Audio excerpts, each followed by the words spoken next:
ಸ್ನೇಹಿತರೆ, ಎರಡನೇದಾಗಿ ಹೇಳ್ಬೇಕು ಅಂತಂದ್ರೆ ಎಲ್ರಿಗೂ ಹೈಯರ್ ಪೆನ್ಷನ್ ಬಗ್ಗೆ ಅನುಮಾನ ಇದೆ.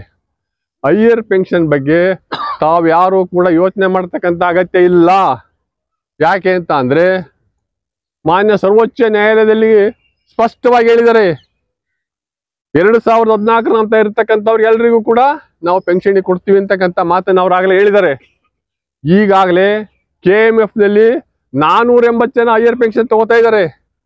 480 ಜನ ಅವ್ರದ್ದು ದುಡ್ಡು ಏನಿದೆ ಆ ದುಡ್ಡು ಅವ್ರ ಹತ್ರಲ್ಲೇ ಇದೆ. ಆ ದುಡ್ಡನ್ನ ಕೂಡಲೇ ಅವರು ಇದು ಮಾಡ್ಕೊಂಡು ಮುರ್ಕೊಂಡು ಕೊಡ್ತಾ ಇದ್ದಾರೆ.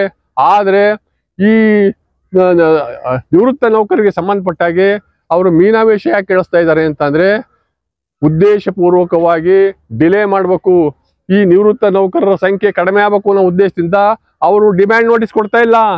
ಡಿಮ್ಯಾಂಡ್ ನೋಟಿಸ್ ಯಾಕೆ ಕೊಡ್ತಾ ಇಲ್ಲ ಅಂತ ಅಂದ್ರೆ, ಇದು ಕಾಲ ವಿಳಂಬ ಆಗಲಿ. ಕಾಲ ವಿಳಂಬಕ್ಕೆ ನಾವು ಖಂಡಿತ ಬಿಡಲ್ಲ. ನಮ್ಗೆ ಇನ್ನೂ ಶಕ್ತಿ ಇದೆ, ನಾವು ನಮ್ಮ ಹೋರಾಟ ಮಾಡ್ತೀವಿ. Contempt of petition RC Gupta case August 20ನೇ ತಾರೀಕು ಬರ್ತಾ ಇದೆ. 20ನೇ ತಾರೀಕು ಫೈನಲ್ ಡೇಟ್ ಕೊಟ್ಟಿದ್ದಾರೆ ಸರ್ವೋಚ್ಚ ನ್ಯಾಯಾಲಯದಲ್ಲಿ. ಮುಖ್ಯ ನ್ಯಾಯಾಧೀಶರ ಮುಂದೆ ಆ ಒಂದು ಕಂಟೆಂಪ್ಟ್ ಪಿಟಿಷನ್ ಬರ್ತಾ ಇದೆ. ಅವತ್ತಿನ ದಿವಸ ಈ ಒಂದು ಏನು ಸರ್ಕಾರದ ಮತ್ತು PF ಅಧಿಕಾರಿಗಳ ಬಂಡವಾಳ ಬಯಲಾಗುತ್ತೆ ಅವತ್ತು. ಯಾಕೆ ಅಂತ ಅಂದ್ರೆ ನಮಗೂ ಕೂಡ ಸಹನೆ ಇದೆ. ನಾವು ನಿವೃತ್ತ ನೌಕರರು, ನಾವು ಸಂಸ್ಥೆಗಳಲ್ಲಿ ವಿವಿಧ ಸಂಘಟನೆ ಸಂಸ್ಥೆಗಳಲ್ಲಿ ಕೆಲಸ ಮಾಡಿ ಒಂದು ಸೇವೆನ ಸಲ್ಲಿಸಿದ್ದೀವಿ. ನಮಗೆ ಕೊಡ್ತಕ್ಕಂಥ ಏನು ಇದ್ರ ಬಗ್ಗೆ ಅವ್ರು ಖಂಡಿತ ಅರಿವಿರ್ಬೇಕು. ಅವ್ರಿಗೆ ಸರ್ಕಾರದವರಿಗೆ ಪರಿಜ್ಞಾನ ಇರಬೇಕು.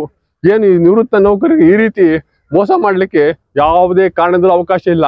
ಸ್ನೇಹಿತರೆ, ನಿಮ್ಗೆ ಹೇಳ್ಬೇಕು ಅಂತ ಅಂದ್ರೆ, ನಾವು ಕಟ್ಟಿರ್ತಕ್ಕಂಥ ದೇಣಿಗೆ ಹಾಗೂ ನಮಗೆ ಕೊಡ್ತಕ್ಕಂಥ ಪೆನ್ಷನ್ ಇದರಲ್ಲಿ ಏನಾದ್ರು ಸಾಮ್ಯತೆ ಇದೆಯಾ?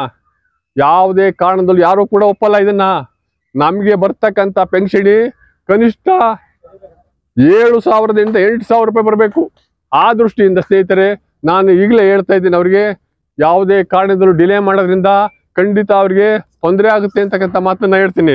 ಎರಡನೇದಾಗಿ ಸ್ನೇಹಿತರೆ, ಕಳೆದ ತಿಂಗಳು PF ಕಮಿಷನರು ಒಂದು ಸುತ್ತೋಲೆನ ಹೊರಡಿಸಿದ್ದಾರೆ. ಆ ಸುತ್ತೋಲೆನ ಏನು ಹೇಳಿದ್ದಾರೆ ಅಂತ ಅಂದ್ರೆ, ದೇಶಾದ್ಯಂತ ಇರತಕ್ಕಂಥ 2,600 ಆರ್ಗನೈಸೇಷನ್ಸ್ ಇದೆ. 2,600 ಆರ್ಗನೈಸೇಷನ್ ಅಲ್ಲಿ 1,100 ಆರ್ಗನೈಸೇಷನ್ ಎಕ್ಸೆಂಪ್ಟೆಡ್, ಇನ್ನ 1,500 ಅನ್ಎಕ್ಸೆಂಪ್ಟೆಡ್ ಆರ್ಗನೈಸೇಷನ್. ದೇಶಾದ್ಯಂತ ಇರತಕ್ಕಂಥ KSRTC ಎಕ್ಸೆಂಪ್ಟೆಡ್ ಆರ್ಗನೈಸೇಷನ್ ಮತ್ತೆ ಬೇರೆ ಬೇರೆ ಇವು KMF ಮತ್ತೆ ಬೇರೆ ಬೇರೆ ಕಂಪನಿಗಳೇನಿದಾವೆ ಅವೆಲ್ಲವೂ ಕೂಡ ಅನ್ಎಕ್ಸೆಂಪ್ಟೆಡ್ ಆರ್ಗನೈಸೇಷನ್. ಈ ಎಲ್ಲ ಆರ್ಗನೈಸೇಷನ್ ಸಂಬಂಧಪಟ್ಟ ಹಾಗೆ ಇವಾಗ ಉದಾಹರಣೆಗೆ ಹೇಳ್ಬೇಕು ಅಂತಂದ್ರೆ, KSRTC ನಲ್ಲಿ ಸೇವೆ ಸಲ್ಲಿಸಿರ್ತಕ್ಕಂಥ ಎಲ್ರಿಗೂ ಪೆನ್ಷನ್ ಬರುತ್ತೆ. ಎಕ್ಸೆಂಪ್ಟೆಡ್ ನಾನ್ ಎಕ್ಸೆಂಪ್ಟೆಡ್ ಯಾವುದೇ ವ್ಯತ್ಯಾಸ ಇಲ್ಲ. ಪೆನ್ಷನ್ ಅನ್ನ ಕೊಡ್ಲೇಬೇಕು ಅವರು, ಯಾವುದೇ ಕಾರಣಕ್ಕೂ ತಪ್ಪಿಸಂಗಿಲ್ಲ. ಆ ದೃಷ್ಟಿಯಿಂದ ಸ್ನೇಹಿತರೆ ನಾನು ಹೇಳ್ತಾ ಇದ್ದೀನಿ, ಎಕ್ಸೆಂಪ್ಟೆಡ್ ನಾನ್ ಎಕ್ಸೆಂಪ್ಟೆಡ್ ಬಗ್ಗೆ ಯಾವುದೇ ವ್ಯತ್ಯಾಸ ಇಲ್ಲ. ಮೂರನೇ ಪಾಯಿಂಟ್ ಹೇಳ್ಬೇಕು ಅಂತ ಅಂದ್ರೆ, ಸಮಾನತೆ ಅಂತ ಅಂದ್ರೆ 2014 ಮತ್ತೆ ನಂತರ ಮತ್ತೆ ಮೊದಲು ಈ ಎರಡಕ್ಕೂ ಯಾವುದೇ ವ್ಯತ್ಯಾಸ ಇಲ್ಲ. ನಮ್ಮ ಏನು ನಿವೃತ್ತ ನೌಕರರಿಗೆ ಸಂಬಂಧಪಟ್ಟ ಹಾಗೆ ಇವರು ಯಾವುದೇ ತಾರತಮ್ಯ ಬರಕ್ ಸಾಧ್ಯ ಇಲ್ಲ. ಇವಾಗ ಒಬ್ಬ ತಂದೆಗೆ 2 ಮಕ್ಕಳಿದ್ರೆ, ಅಣ್ಣ ತಮ್ಮ ಇದ್ರೆ, ಅಣ್ಣಗೆ ಎಷ್ಟು ಆಸ್ತಿ ಬರುತ್ತೋ ತಮಗೂ ಅಷ್ಟೇ ಬರಬೇಕು. ನಾವು ಮುಂಚಿತವಾಗಿ ನಿವೃತ್ತರಾಗಿದ್ದೀವಿ ಅಂತ ಹೇಳಿ ನಮಗೆ ಪೆನ್ಷನ್ ಕೊಡೋದಿಲ್ಲ ಅಂತ ಹೇಳೋದು, ನಂತರ ನಿವೃತ್ತರಾಗಿದ್ದರಿಗೆ ಪೆನ್ಷನ್ ಬರುತ್ತೆ ಅಂತ ಹೇಳೋದು, ಇವ್ಯಾವುದು ಕೂಡ ನಡೆಯಲ್ಲ.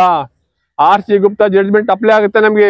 RC ಗುಪ್ತಾ ಜಡ್ಜ್ಮೆಂಟ್ ನಲ್ಲಿ ಸ್ಪಷ್ಟವಾಗಿ ಹೇಳಿದ್ದಾರೆ, ಎಲ್ಲಾ ರೀತಿಯಾದ ಇದನ್ನ ಬೆನಿಫಿಟ್ ಅನ್ನ ಕೊಡಬೇಕು ಅಂತ ಹೇಳಿ RC ಗುಪ್ತಾ ಹೇಳಿದ್ದಾರೆ.